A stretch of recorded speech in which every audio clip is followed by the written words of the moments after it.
The sound of a phone vibrating at dawn can change a life forever. For me, it was 61 missed calls that revealed the truth I had been blind to for years. My son's message still echoes in my mind. We have more important things now. 6 words that shattered my heart after I had spent $65,000 on a luxury cruise for a family that couldn't spare me their time. But when I replaced them with my best friend on that passenger list, I never imagined what would be waiting for me in the middle of the ocean. Some secrets can only be revealed at sea, where there's nowhere to run. Some cries for help come from the most unexpected places. And sometimes, the bravest thing a grandmother can do is to risk everything: her relationship with her son, her freedom, even her future, to save the one person who chose her when everyone else turned away. What would you do if you discovered a truth so devastating that acting on it might cost you everything? Follow our channel for more stories that will make you question how far you'd go to protect those you love. Don't forget to like if you feel that knot in your throat, and tell us in the comments what city you're watching from. This heartbreaking confession is just beginning. That night the sun seemed to take longer to set, as if it wanted to give me time to give up on everything. I had already packed my suitcase, sorted out the documents, the medications. I even printed the cruise itinerary, with pictures of the cities I dreamed of visiting. It was my first international trip. I paid for everyone: my son, my daughter-in-law, and even my grandson, who barely looked me in the eyes anymore. But instead of a thank you, I received a message from my son. "We have more important things now. You'd better go alone." I stood there staring at the screen, trying to understand.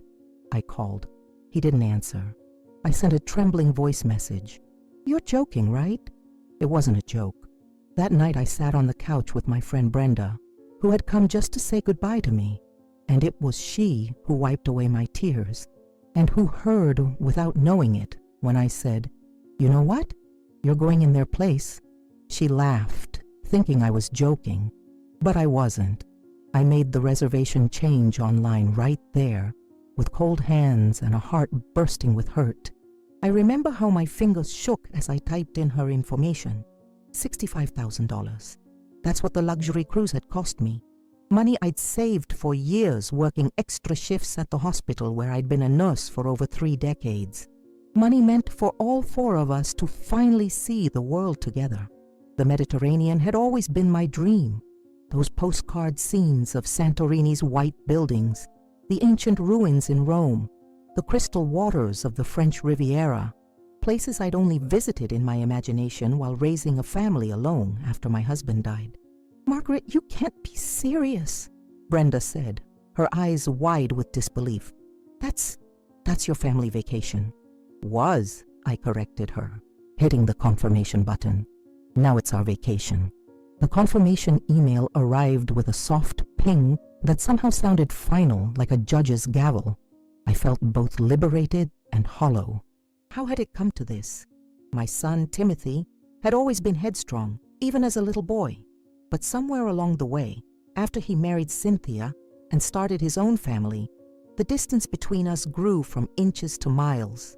The monthly visits became quarterly, then holidays only.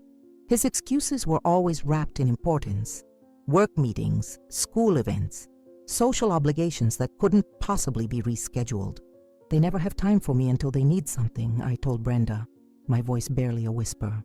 "Money for the down payment on their house, babysitting when their nanny cancels, but a 2-week cruise together. Suddenly they have more important things." The words stung my throat as I repeated them. That night I couldn't sleep.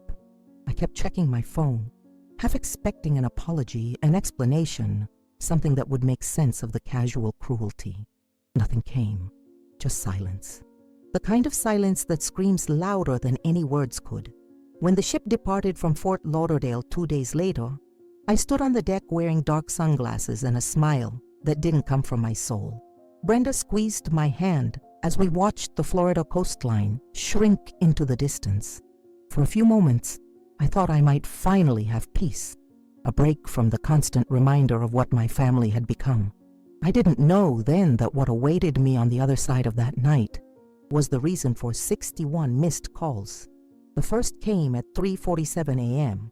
I was fast asleep, rocked gently by the ship's movement across the Gulf Stream.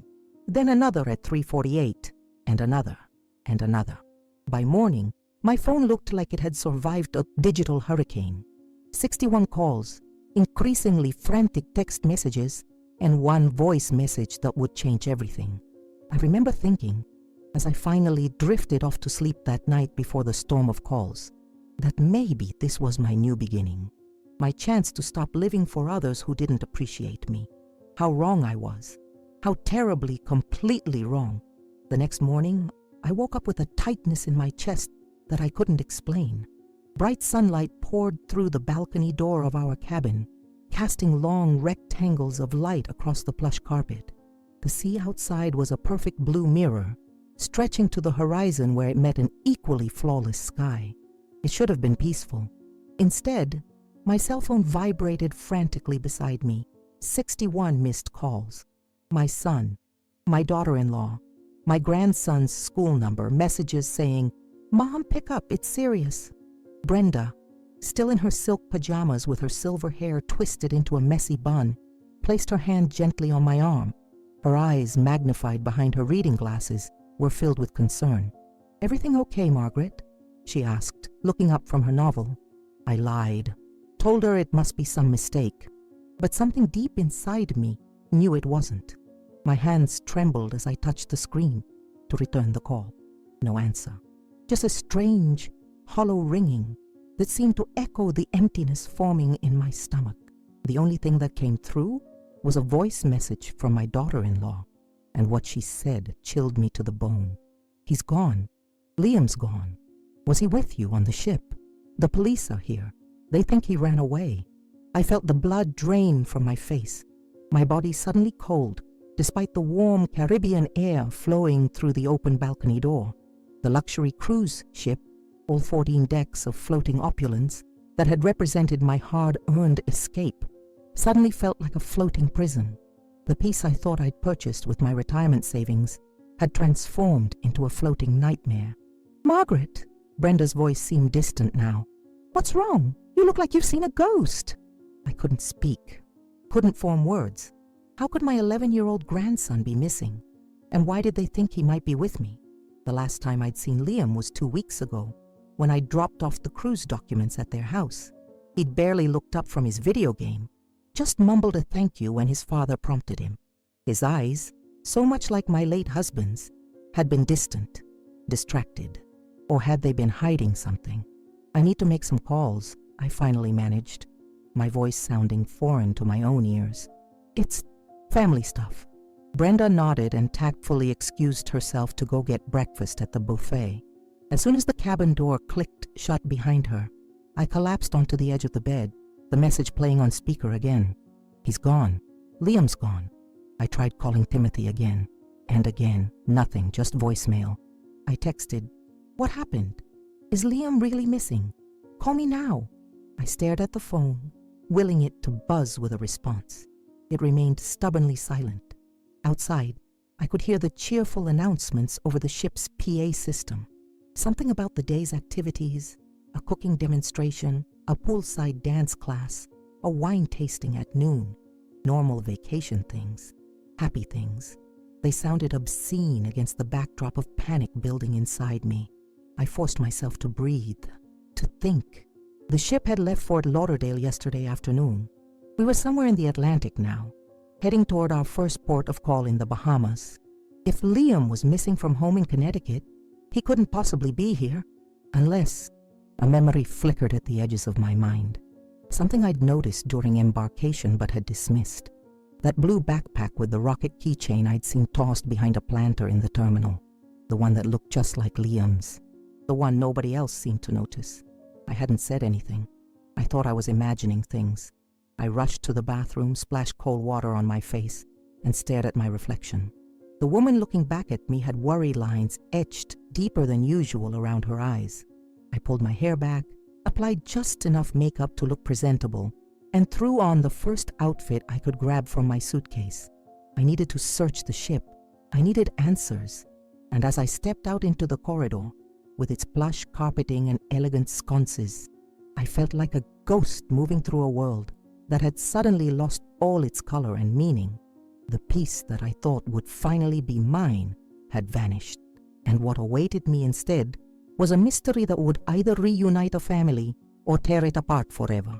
I mentally traveled back to embarkation day as I rushed through the ship's grand atrium, barely noticing the sparkling chandeliers or the pianist playing soft melodies on the white baby grand. The memory of that day came back in fragments, like pieces of a puzzle I hadn't known I needed to solve. Timothy had been unusually terse on the phone that morning. Liam's locked himself in his room, says he doesn't want to go. His voice had that edge it always got when his son was being difficult. Cynthia thinks he's just being dramatic. You know how he is. But did I? When was the last time they had actually let me spend real time with my grandson? Christmas, maybe.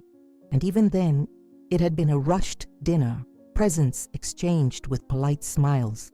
And then they were gone, citing some party they couldn't miss. The blue backpack with the rocket keychain, a gift from me on his 10th birthday, flashed in my mind again. I remembered how it had been half hidden behind a large decorative planter in the cruise terminal. At the time, I thought it looked like Liam's, but I dismissed the thought. Why would my grandson's backpack be there when he was supposedly locked in his room 3 states away?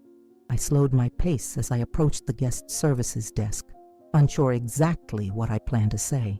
"Excuse me, I think my grandson might have stowed away on this ship." Sounded absurd even in my head. I needed more information first. Instead, I turned toward the main dining room.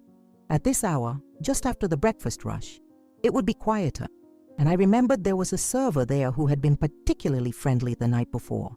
Maybe he'd noticed something unusual. The dining room was mostly empty, with just a few late risers lingering over coffee. The golden morning light streamed through the floor-to-ceiling windows, illuminating the elegant space in a way that felt mockingly serene. I spotted Marcel, the server I was looking for, arranging table settings for lunch. "Good morning, Mrs. Bennett," he greeted me with a warm smile. "Did you sleep well?" "Actually, Marcel, I wanted to ask you something." I lowered my voice, feeling suddenly self-conscious. "Have you noticed any children on board who might be unaccompanied?" His eyebrows rose slightly, professional composure momentarily slipping. "That would be unusual, ma'am. Children must be registered with adult guests." "Of course," I said quickly. "It's just, I thought I saw a young boy last night, alone, about 11 years old, thin, brown hair, probably wearing a blue jacket." Marcel's expression shifted subtly. "I cannot speak officially, of course, but..." He hesitated, glancing around to ensure no supervisors were nearby. "Carlos, one of the kitchen porters, mentioned something strange last night. A child passed through the back service area near the kitchens around midnight, soaking wet, as if he'd come in from the deck during that brief rain shower. The description is similar to what you've said." My heart began to pound. "Did he report it?" Marcel shook his head. Carlos thought it might have been one of the crew members' children. Sometimes they're allowed on longer voyages, though they're supposed to stay in designated areas. I thanked him and left, my mind racing. A boy matching Liam's description, moving through service areas late at night. It couldn't be coincidence. But how could he have gotten on board without a boarding pass, without going through security? As I hurried back to my cabin, I felt as though I was being watched. The cheerful vacationers with their tropical drinks and sun hats suddenly seemed like obstacles, their carefree laughter a jarring counterpoint to my growing panic. When I reached my cabin, I found the door slightly ajar. Fear gripped me as I pushed it open. Nothing seemed disturbed at first glance. Brenda wasn't back yet. She'd mentioned wanting to attend a watercolor class on the Lido deck, but as I moved further into the room, I noticed my suitcase. It was closed, but not quite the way I'd left it. The zipper was pulled to the left instead of the right. With trembling hands, I opened it and began searching through my carefully folded clothes. That's when I noticed it. The small blue sweater, the one I'd packed for cooler evenings on deck, was missing. The one Liam had always loved. The one I'd knitted when he was a baby. He'd outgrown it years ago, but I'd kept it, resized it, unable to part with one of the few things that still connected us. And now it was gone. As realization dawned, I sank onto the bed. My mind flashed to the other items in my luggage. The photos I'd brought to show Brenda, the extra snacks I always packed out of habit, the small travel games I'd hoped might entertain us on lazy sea days. Things that would appeal to a child. Things that would appeal to Liam. It was then that I noticed something else. A flash of white, partially hidden under the bed. I knelt down, my knees protesting, and reached for it. A piece of paper. A drawing done with the hotel pen from the desk. Childish stick figures on what appeared to be a boat. And at the bottom, written in the careful print of a boy trying his best. For Grandma, don't tell anyone. It was Liam's. He was here, on this massive ship, hiding somewhere among 4,000 passengers and crew. He had boarded secretly, had somehow made it past security, past his parents, past everyone. And now, as the ship sailed further from American waters, he was here with me. But why? And how would I find him before someone else did? I raced back to the cabin, my heart hammering against my ribs like a trapped bird. The carpeted hallway seemed endless, the numbered doors blurring as I rushed past. My hands trembled so badly I could barely get the key card into the slot. The green light finally blinked and I pushed inside, immediately locking the door behind me. The room was silent except for the distant hum of the ship's engines and the occasional muffled laughter from the hallway. Sunlight streamed through the balcony doors, dancing across the immaculate bedspread. Everything looked normal, peaceful even, a stark contrast to the storm raging inside me. "Liam?" I whispered, checking the bathroom, under the beds, inside the closet. No response, just the eerie quiet of an empty room. I sank onto the edge of the bed, the drawing still clutched in my hand. The childish figures on the boat, clearly meant to be me and him, stared back at me. My grandson was on this ship, hiding, running from something. But what? The door clicked open and I jumped, quickly shoving the drawing into my pocket. Brenda walked in, her face flushed from the morning sun, a colorful tote bag slung over her shoulder. "You missed a wonderful painting class," she said, setting down her bag. The instructor was this charming Italian man who... She stopped mid-sentence, finally noticing my expression. "Margaret? What's wrong? You look like you've seen a ghost." I couldn't tell her. Not yet. Not until I understood what was happening. "Just those calls from earlier. Family drama," I said, attempting a smile that felt more like a grimace. "Nothing for you to worry about." Brenda looked unconvinced but didn't press. After 30 years of friendship, she knew when to give me space. "Well, I'm going to shower before lunch. They've got a seafood buffet up on the Lido deck that's supposed to be magnificent." As soon as the bathroom door closed and I heard the shower running, I began to search more thoroughly. I checked my suitcase again, cataloging what else might be missing. The granola bars I'd packed were gone. So was my travel-sized first aid kit, and the small photo album containing pictures of Liam as a baby. Then I noticed Brenda's suitcase, the one I'd lent her when her own had broken just days before the trip. It was slightly ajar, not fully zipped. My heart skipped a beat. I glanced at the bathroom door, heard the shower still running, and made a decision. I knelt beside her luggage and carefully opened it wider. The contents were neatly arranged. Brenda had always been meticulously organized, but something caught my eye. Tucked between her folded sweaters was a piece of paper that didn't belong. I gently pulled it out, unfolding it with shaking hands. It was another drawing, this one more detailed, done with colored pencils. A house with angry red scribbles all over it, 2 tall figures with frowns, and a smaller figure outside, alone in the rain. At the bottom, in the same careful handwriting, "For Grandma, don't tell anyone. They hurt me." The world seemed to tilt beneath me. The ship's gentle rocking suddenly felt violent, nauseating.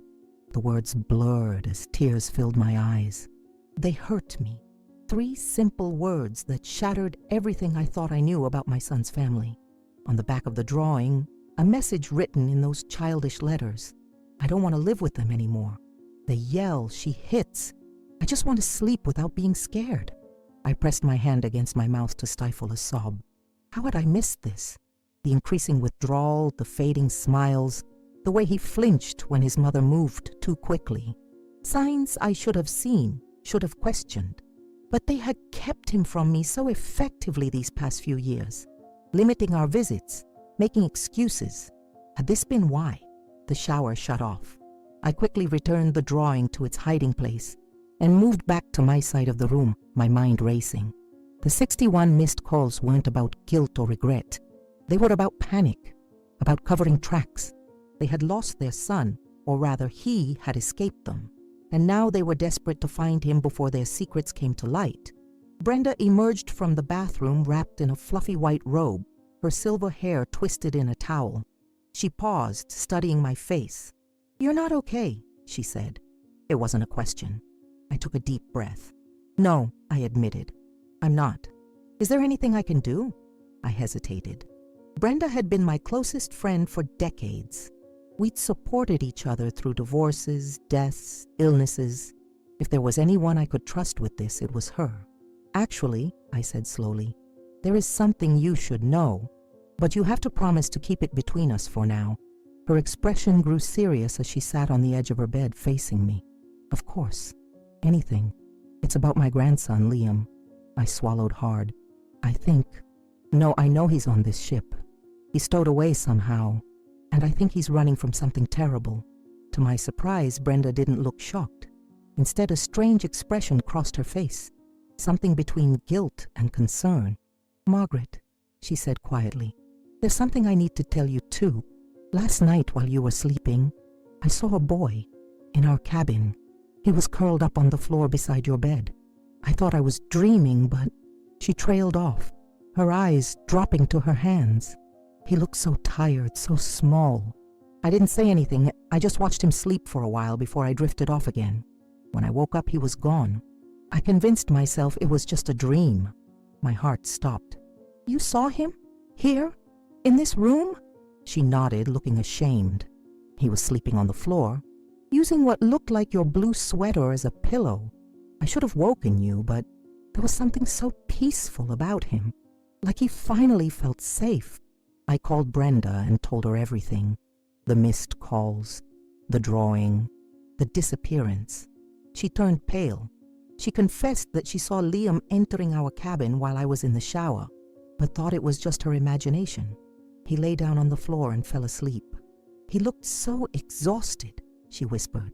A heavy silence hung between us as the implications of everything settled around us like dust after an explosion. The gentle rocking of the ship felt suddenly ominous, a reminder that we were miles from shore, floating in international waters with a child who had essentially kidnapped himself. "We need to tell security," Brenda said finally, her voice strained. "A child alone on this ship. It's dangerous, Margaret." I knew she was right. The logical part of my brain, the part that had worked as a school nurse for 30 years before retirement, recognized the risks. But another part of me, the grandmother who had seen that haunting message, they hurt me, hesitated. "If we turn him in," I said slowly, "they'll send him back to Connecticut, back to them." The weight of that statement hung in the air between us. Brenda's face reflected my own internal struggle, the battle between doing what was legally right and what felt morally necessary. "Maybe there's another way," she suggested. "Could you call Child Protective Services? Report what you've learned?" I shook my head, remembering all too well the bureaucratic maze of child welfare from my years in the school system. It would take time, investigations, and meanwhile, he'd be back in that house, with them. My voice caught on the last word, thinking of my own son, the little boy I'd raised alone after his father died, now potentially continuing a cycle of abuse I hadn't known existed. I picked up my phone, scrolled through my contacts until I found Peter Reynolds, a retired attorney from our church who had always been kind to me after Gerald's death. I stepped onto the balcony for privacy, the warm Caribbean breeze doing nothing to ease the chill that had settled in my bones. "Margaret, how's that fancy cruise treating you?" Peter's cheerful voice answered after the second ring. "Peter, I need legal advice," I said, dispensing with pleasantries. "Hypothetically speaking, if a child ran away from an abusive home and sought shelter with a grandparent, what would happen?" There was a pause. "That's quite a hypothetical, Margaret." His tone had shifted, become more professional. The grandparent would need to report it immediately to the proper authorities. Otherwise, they could be charged with kidnapping or custodial interference, even if their intentions were good. My heart sank. And if there was evidence of abuse, they should document everything and report it, but still return the child through proper channels. The law doesn't look kindly on vigilante justice, even when it's well-intentioned. He paused again. Margaret, is there something you want to tell me directly? No, I said quickly. Just a situation with someone from church. I promised I'd ask. I thanked him and ended the call, leaning against the railing as I tried to process what he'd told me. If I helped Liam hide, I could be arrested. If I turned him in, he'd go back to his parents. There seemed to be no good option, no clear path forward that protected both him and me. When I returned inside, Brenda was sitting on the edge of her bed, holding something in her hands, a folded piece of paper. This was under your pillow, she said quietly, extending it toward me. I think it's for you. With trembling fingers, I unfolded the note. The handwriting was the same as before. Careful, deliberate, trying so hard to be neat. Dear Grandma, thank you for letting me sleep here. I'm sorry I took your sweater and snacks. I was cold and hungry. Please don't tell Dad and Cynthia where I am. I'll be hiding for a while. I have a good spot. I love you. Liam. P.S. I don't want to go back. Ever. That last line was underlined 3 times, the pen having torn through the paper slightly with the force of his conviction. Tears blurred my vision as I read and reread those words. In that moment, standing in the middle of a luxury cruise cabin that had cost more than I'd ever spent on anything in my life, I made a decision that would change everything. I can't send him back, I said, my voice surprisingly steady. Not until I know he'll be safe. Brenda nodded slowly. I thought you might say that. She took a deep breath. So what's the plan? First, we need to find him, I said, wiping away tears with the back of my hand. This ship is enormous, but he's just a little boy. He can't hide forever. And when we find him, we talk to him, get the whole story, document everything. I straightened my shoulders, feeling a resolve I hadn't experienced in years. And then we figure out how to protect him, legally if possible, by any means necessary if not. Brenda's eyes widened slightly at my last words, but she didn't argue. Instead, she stood and moved to her suitcase, pulling out a small notebook and pen. We should start by mapping out the ship, noting all the places a child might hide. As we began to plan our search, a gentle knock sounded at our door. We froze, exchanging alarmed glances. Had someone seen him? Had security been alerted? I approached the door cautiously and peered through the peephole. A young crew member in a crisp white uniform stood outside, his expression neutral. Who is it? I called, trying to keep the tremor from my voice. Room service, ma'am. I have a message for you from the purser's office. I opened the door just enough to receive the folded piece of paper he extended. As soon as he departed, I unfolded it with dread mounting in my chest. Mrs. Bennett, please visit the Chief Security Officer at your earliest convenience regarding an urgent matter. Deck 4, midship. I showed the note to Brenda, my hand shaking. They know. She took the message, read it, then looked up at me with determination in her eyes. They may suspect, but they don't know. We still have time. She squeezed my hand. Go. Keep them busy. I'll start searching the ship. As I headed toward the security office, my heart pounding with each step, I noticed something in the distance. The flash of a blue sweater. A small figure darting behind a corner at the far end of the corridor. The rocket keychain catching the light for just an instant. Liam. He was watching me. And in that brief moment, I saw the fear in his eyes. Not of being caught, but of being sent back. In that instant, I knew with absolute certainty that I would do anything to keep him safe, even if it meant risking everything I had. I called out his name, as if my soul might escape through my lips. And then I heard it. Down here! He was hidden in the service compartment near the emergency ropes. Trembling, afraid, I embraced him as if the world was falling apart. The corridor stretched before me, eerily quiet in the mid-afternoon lull when most passengers were at lunch or napping. The security office loomed ahead, but my feet were suddenly rooted to the plush carpeting. The flash of blue I'd seen, Liam's sweater, pulled me in the opposite direction. I made a split-second decision.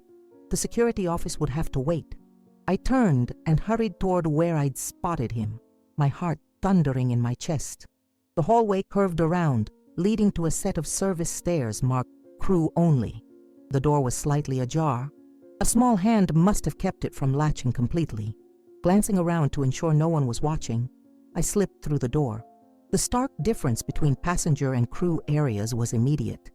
Gone were the plush carpets and elegant wallpaper, replaced by industrial metal steps and utilitarian gray walls. The distant hum of machinery grew louder here. "Liam?" I whispered into the dimly lit stairwell. My voice echoed slightly, but no answer came. I descended one level, then another.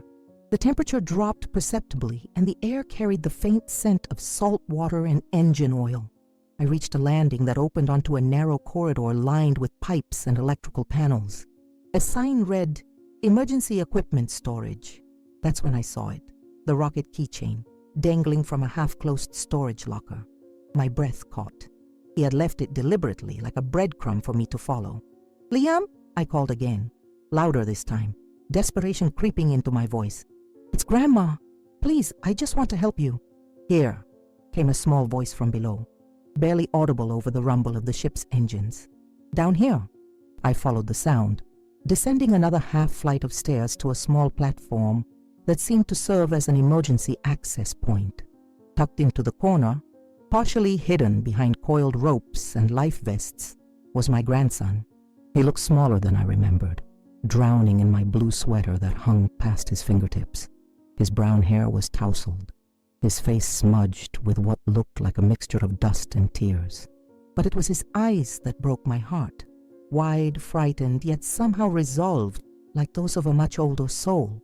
"Liam!" I cried, rushing forward. He flinched momentarily, then recognized me and scrambled to his feet. I enveloped him in my arms, holding him so tightly I feared I might hurt him. He smelled of sweat and salt air and the faint trace of the coconut shampoo from our cabin. I felt his small body trembling against mine. "I'm sorry," he mumbled into my shoulder. I didn't know what else to do. I pulled back just enough to look at his face, gently brushing his hair from his forehead. "How did you even get on this ship? How did you find me?" He sniffled, wiping his nose with his sleeve. "I took a bus to the port, used my allowance and birthday money. I knew which cruise you were on because you left the brochure at our house. I waited until people were boarding and just followed a family. Nobody checked my ticket." The simplicity of it stunned me. In an age of heightened security, my 11-year-old grandson had managed to slip through every safeguard. Driven by desperation, I could barely comprehend. "I've been hiding in different places," he continued, his voice small but increasingly steady, as if relieved to finally tell his story. "The lifeboats during the day, when everyone's out by the pool. The storage rooms at night. I snuck into your room when I got too cold." He paused, his eyes dropping to the floor. "I heard you found my drawings." "Yes," I said gently. "Liam, sweetheart, I need you to tell me everything. What did you mean when you wrote that they hurt you?" His body tensed in my arms. For a moment I thought he might pull away, retreat back into silence. But then, like a dam breaking, the words poured out of him. "Dad's always angry now, always yelling. Sometimes he throws things, and Cynthia," his voice cracked, "she hits me when he's not looking. Says I'm the reason Dad doesn't love her anymore, that I'm just like you, and that's why he hates both of us." Each word was a knife to my heart. My son, my Timothy, allowing this to happen, participating in it? The sweet boy I'd raised after his father died of cancer when Timothy was just 7. The child I'd worked 2 jobs to support. The teenager whose college education I'd scraped and saved for. How had he become this person? She locked me in the closet once. Liam continued, his voice dropping to a whisper. "For a whole day, because I got mud on the carpet. Dad was on a business trip. When he came home, she told him I'd been at a friend's house." Tears streamed down my face now, unchecked. I didn't try to hide them. "Why didn't you tell me before?" "I tried," he said. his young face suddenly ancient with remembered pain. Last Christmas, remember? I started to tell you, but then Cynthia came in and gave me that look. And after that, they wouldn't let me be alone with you anymore. I did remember. A moment in the kitchen, Liam helping me wash dishes while the others watched football in the living room. He'd started to say something, his voice uncharacteristically serious, when Cynthia had appeared in the doorway. The conversation had died instantly. "Grandma," Liam said now, his hands gripping my arms with surprising strength, "I can't go back. Please don't make me go back." The plea in his voice shattered whatever hesitation remained. In that moment, looking into my grandson's desperate eyes, I knew what I had to do, what any grandmother worth the name would do. "You won't," I promised, my voice steady despite the tears. "I'm going to fix this, Liam. But right now, we need to get you somewhere safer than this. The ship's security is looking for a stowaway. They've asked to see me." His eyes widened with fresh fear. "Are you going to tell them about me?" "No," I said, surprising myself with my own certainty. "But I need to speak with them to throw them off. You need to stay hidden a little longer." I glanced around the small space. "Is there somewhere specific you've been sleeping? Somewhere you feel safe?" He nodded, pointing farther down the service corridor. "There's a small room with extra bedding. Nobody ever goes in there except to restock in the mornings." "Okay," I said, formulating a plan. "I want you to go there and stay put. I'll bring you food and water after I deal with security, and then we'll figure out our next steps." I held his face in my hands, memorizing every feature. My grandson, my blood, the child I had helped bring into this world. "I love you," I told him fiercely, "and I will protect you, no matter what." He nodded, his expression solemn beyond his years. "I know, Grandma. That's why I came to you." Upon returning, I went straight to a temporary shelter with Liam. I hired an attorney. I used everything I had, including copies of old messages he'd sent me begging for help when he was younger. His mother claimed it was just attention-seeking. The security office was located on Deck 4, tucked away in a corner where passengers rarely ventured. The walls were a sterile white, the lighting harsh and fluorescent, a stark contrast to the warm, golden ambiance of the passenger areas. I smoothed my blouse, took a deep breath, and knocked on the door marked Chief Security Officer. "Come in," called a deep voice with a slight Scandinavian accent. Inside, a tall man with salt and pepper hair sat behind a desk cluttered with papers and computer monitors. His name badge read, Eric Larson, CSO. Behind him, a bank of security camera feeds displayed various areas of the ship. "Mrs. Bennett," he said, rising to offer his hand. "Thank you for coming. I'm Chief Larson." I shook his hand, hoping mine wasn't trembling noticeably. "Is there a problem, Chief Larson?" He gestured for me to sit in the chair across from his desk. "Potentially. We've received information that there may be an unauthorized minor aboard the vessel. A stowaway, if you will." I arranged my face into what I hoped was a look of mild surprise. "A child? How would that even be possible with all the security?" "It happens more often than you might think," he said, leaning back in his chair. "Usually crew members' relatives. But occasionally, particularly determined individuals find ways around our systems." He studied my face carefully. "The reason I've called you here, Mrs. Bennett, is that we've had reports of a young boy seen near your cabin." My heart raced, but I kept my expression neutral. "Really? I haven't noticed anything unusual." Chief Larson tapped a few keys on his computer, then turned the monitor so I could see it. The grainy security footage showed a small figure darting down a corridor. Our corridor. The timestamp read 3:17 a.m. "This was captured last night," he said. "We believe this young person may be connected to a missing child report we received from authorities in Connecticut this morning. An 11-year-old boy named Liam Bennett." He paused, watching me intently. "Your grandson, I believe." The direct question caught me off guard. I felt heat rising to my cheeks, but forced myself to maintain eye contact. "Yes, Liam is my grandson, but he's at home with his parents. They were supposed to join me on this cruise, but canceled at the last minute." "That's interesting," Larson said, sliding a printed email across the desk. "Because according to this communication from the Hartford Police Department, Liam Bennett has been missing for approximately 36 hours. His parents believe he may have attempted to reach you. I stared at the paper, my mind racing. There it was in black and white, an official missing persons report. My son's frantic statement that Liam had disappeared after learning they wouldn't be joining me on the cruise. The police's theory that he might have tried to reach me somehow. This is the first I'm hearing of this, I stammered, genuine shock in my voice. Not at Liam's presence on the ship, but at the realization that my son had actually filed a police report, that this was now an official investigation. Mrs. Bennet, Larson said, his tone softening slightly. If you know anything about your grandson's whereabouts, it's imperative that you tell me. A child alone on a vessel this size is in considerable danger. I looked into his eyes and made a split-second decision, one that would change the course of all our lives. Chief Larson, I said, my voice steadier than I expected, I need to speak with someone from Child Protective Services. Immediately. His eyebrows rose in surprise. May I ask why? Because if my grandson is on this ship, it's because he's running from an abusive home, and I will not send him back there without proper authorities involved.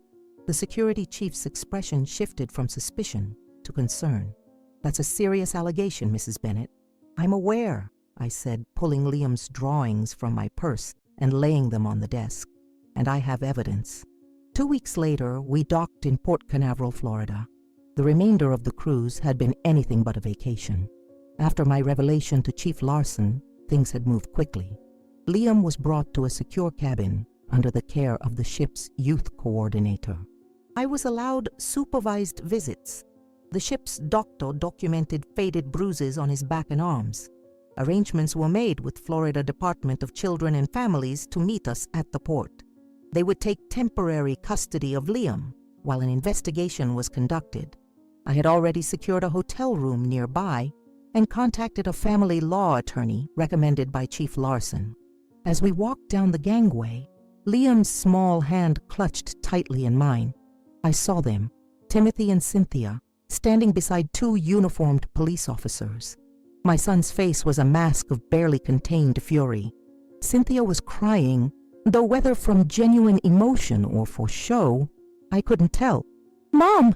Timothy hissed as we approached. "What the hell have you done?" I looked at my son, this stranger wearing my child's face, and felt a profound sadness wash over me. "What you forced me to do," I replied quietly. "What you made necessary." A woman in a crisp pantsuit stepped forward, introducing herself as Dana Michaels from DCF. "Mr. and Mrs. Bennet," she addressed Timothy and Cynthia, "your son will be placed in temporary protective custody, pending an investigation into allegations of abuse and neglect." "This is insane!" Timothy exploded. "She kidnapped our son. She's the one who should be arrested." The police officers exchanged glances but remained in place.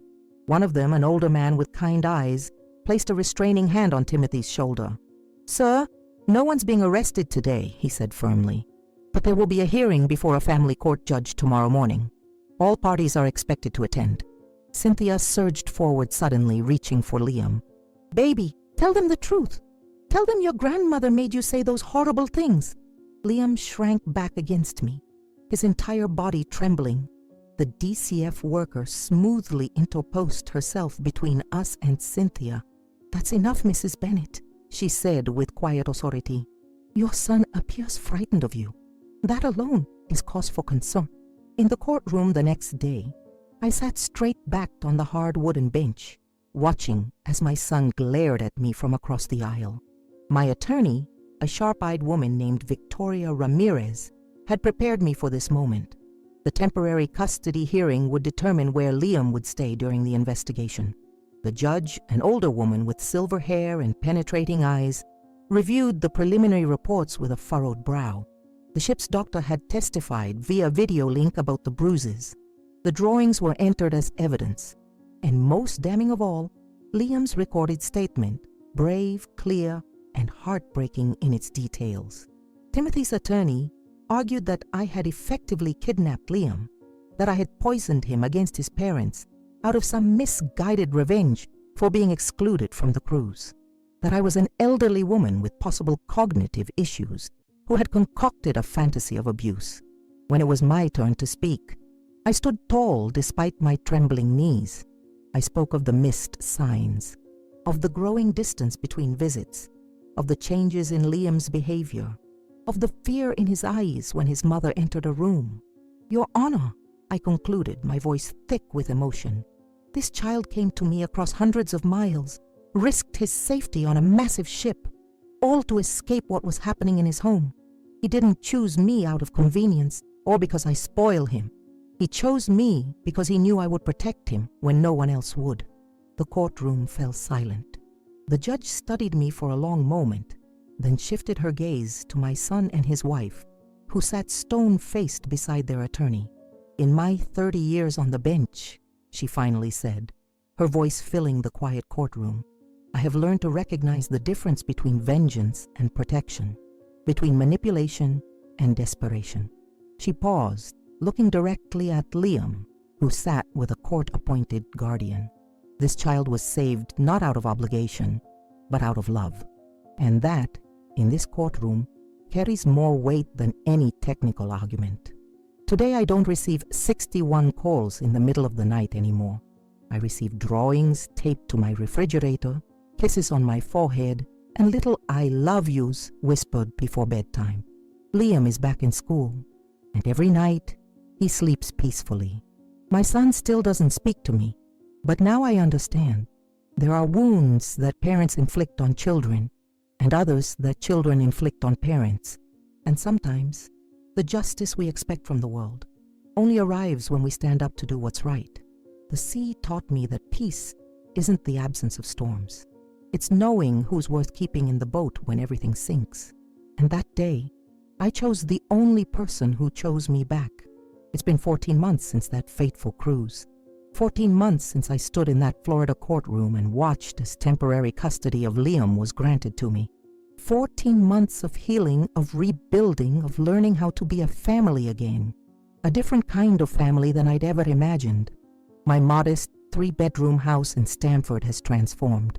The spare room that once held boxes of Timothy's childhood memorabilia is now painted a deep blue with glow-in-the-dark stars on the ceiling. Liam's choice. The dining table where I used to eat alone now hosts homework sessions, game nights with Brenda and her husband, and the occasional dinner party with other grandparents from Liam's support group. Life has settled into new rhythms. School drop-offs, soccer practice on Tuesdays and Thursdays, therapy appointments every Wednesday afternoon with Dr. Levine, a child psychologist specializing in trauma recovery. The monthly check-ins with Miss Ramirez, our attorney, have finally been reduced to quarterly meetings. The permanent custody hearing is scheduled for next month, but everyone involved, from the court-appointed guardian to the family court judge, has made it clear that Liam will remain with me. Everyone except Timothy and Cynthia, of course. My son hasn't spoken to me since that day in court when the judge's decision was announced. He stood up, his face a mask of rage and betrayal, and walked out without a word. Cynthia followed, but not before shooting me a look of such pure hatred that it still chills me when I remember it. They fought us every step of the way, contested every report, demanded supervised visitation despite Liam's therapist recommending against it. They've even tried to claim that I'm too old, at 68, to properly care for an active child. But the evidence against them was too substantial, the system, for once, working as it should to protect a vulnerable child. The supervised visits that were eventually granted were disasters. Timothy spent the entire time trying to convince Liam that he was being manipulated, that none of the abuse had happened the way he remembered it.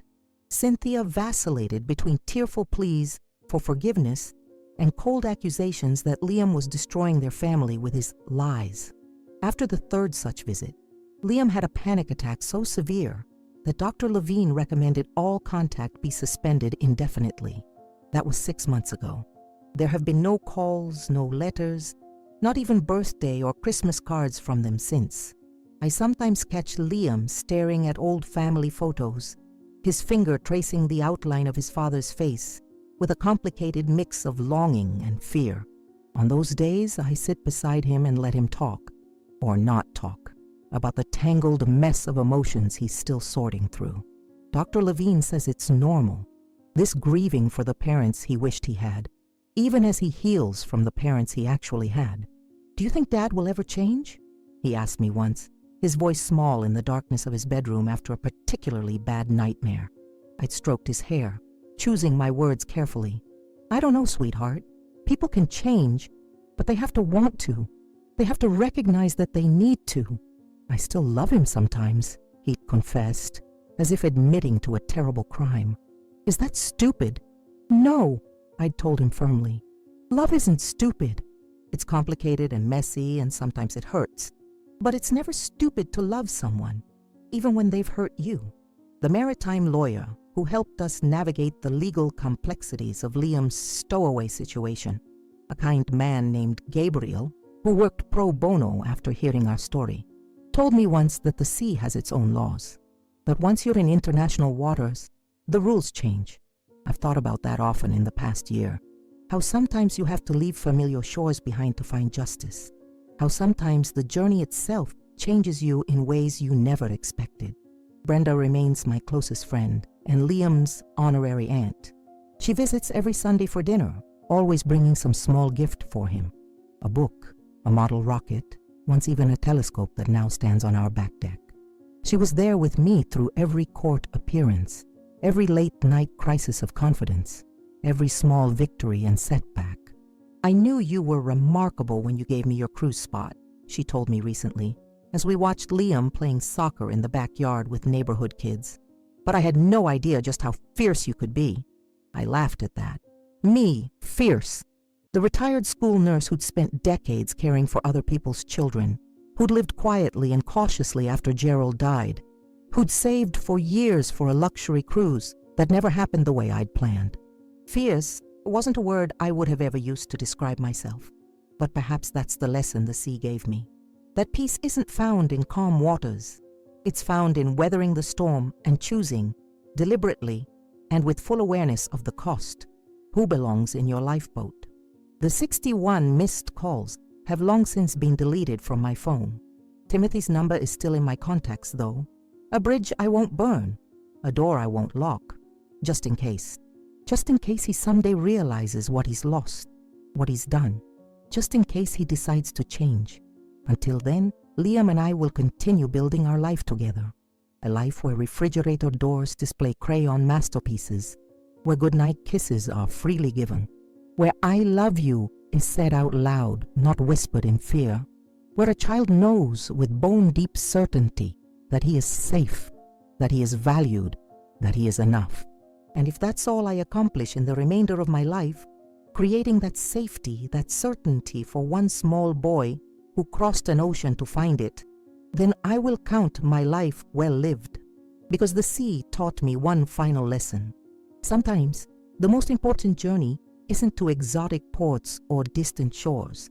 Sometimes the most important journey is the one that brings you home, to the place where you are loved not for what you provide or what you represent, but simply for who you are. Liam found that home with me, and I, unexpectedly, found it with him. Some calls are meant to be missed. Some wounds are meant to be exposed. And some journeys, like Margaret's, teach us that family isn't always defined by blood or obligation, but by who stands beside us when the storm hits. When 61 missed calls became the gateway to an unimaginable truth, one woman found the courage to redefine what it means to protect someone you love, even when it costs you everything else. What would you do if faced with the same impossible choice? Would you have the strength to defy your own child to save your grandchild? To risk being labeled a kidnapper to become a savior? The sea has a way of washing away our careful pretenses, leaving only what truly matters. Perhaps that's why we're drawn to its vastness, to be reminded that some truths can only be found when we're brave enough to venture far from shore. If this story touched your heart, please share it with someone who needs to hear that sometimes love means making the hardest choices. Subscribe to our channel for more powerful stories that challenge what we think we know about family, sacrifice, and redemption. Leave a like if you found yourself holding your breath during Margaret's journey, and tell us in the comments, what call in your life have you been afraid to answer? What truth might be waiting for you on the other side of fear?